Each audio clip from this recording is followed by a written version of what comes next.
So I was just discussing with Congressman Dan Goldman, of course, the decision by Trump's DOJ to drop the case against New York City Mayor Eric Adams and how it prompted this massive wave of resignations. It, of course, started Thursday with the acting U.S. attorney for the Southern District of New York, who suggested that the decision to dismiss the charges amounted to a quid pro quo. Now, in response, acting Deputy Attorney General Emile Beauvais absurdly accused her of insubordination, of all things, and he made clear he'd find somebody to do the job that she wouldn't do. But that proved to be very difficult, because when it was passed along, at least 5 other prosecutors decided that they too would rather resign than dismiss the case. And by Friday afternoon, Emile Beauvais still did not have his guy when yet another prosecutor resigned. Hagan Scott, who the congressman just mentioned, the assistant U.S. attorney in New York, handling the Adams case, abruptly quit in protest, bringing the total number of resignations to 7. And in his letter to Beauvais, he said, quote, "I expect you will eventually find someone who is enough of a fool or enough of a coward to file your motion, but it was never going to be me." Of course, Beauvais was never going to stop until he found his guy. But to do that, he basically had to hold an entire department hostage. He brought prosecutors into a room and ordered them to figure out who would file the dismissal motion, making clear that their jobs would depend on it, according to the Washington Post. So on Friday evening, the motion to dismiss finally emerged, signed under the threat of firing by 2 DOJ prosecutors. So obviously one of the stories here is this flagrantly corrupt deal between the Trump Justice Department and Eric Adams played out in plain view, which is crazy. But another story is the U.S. Justice Department that is now at war with itself. NBC's Ryan Riley reported that one federal law enforcement official told him that the response from DOJ officials to Beauvais' actions can be summed up as, quote, "Go F yourself, traitor." There's quite a quote. Joining me now is our friend Andrew Weissmann. He's the former general counsel at the FBI and former chief of the criminal division in the Eastern District of New York. Andrew, the circumstances around this motion to dismiss have been completely insane, but it's not over yet. You have a new post actually out on Substack where you kind of talk about what could happen from here. One of them relies on the judge, but what are kind of some of the options of what could happen next to stop this? Sure.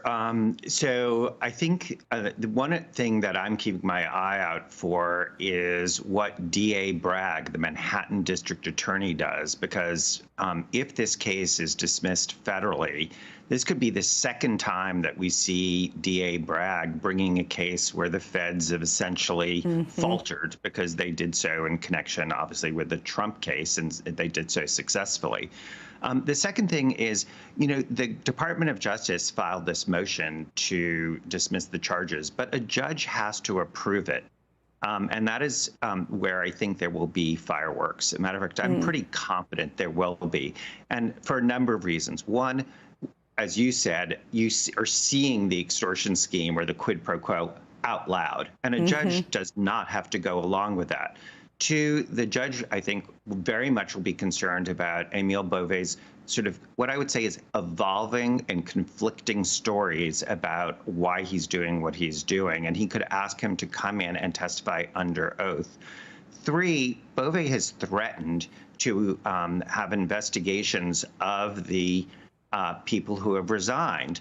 And I could see Judge Ho being very concerned about that. And essentially, if he thinks that they've done nothing wrong, really kind of having their back and saying, I want a hearing where I'm going to make decisions about what happened here. And people can, can take an oath and put their right hand up and swear to the truth.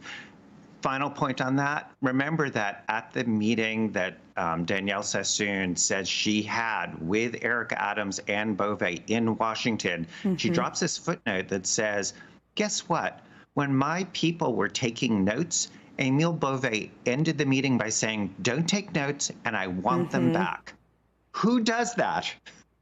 Who does that? So the judge can say, bring the notes with you.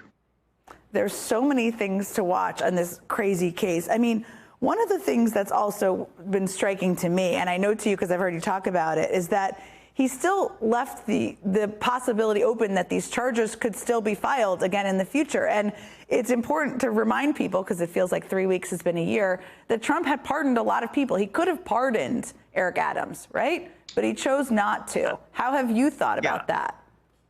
Well, there's only one explanation. I mean, Beauvais has his story about how the case was brought too close to the primary, that's just an absurd argument, and Judge Hoke can hear from him. What's really going on is they don't want Eric Adams just on a tight leash. They want him on a choke collar. And you saw on TV it working. And not only did Eric Adams say, I'm sort of conceding and giving New York City over to ICE agents to do these kinds of arrests in the city, but I want to make sure people understand that is against local law. So you have a mayor of the city of New York who is under indictment. He is out on bail saying that I am going to permit the ICE agents, and with my blessing, violate local law. He has no authority to do that. So the whole thing really stinks to high heaven, to put a fine point on it.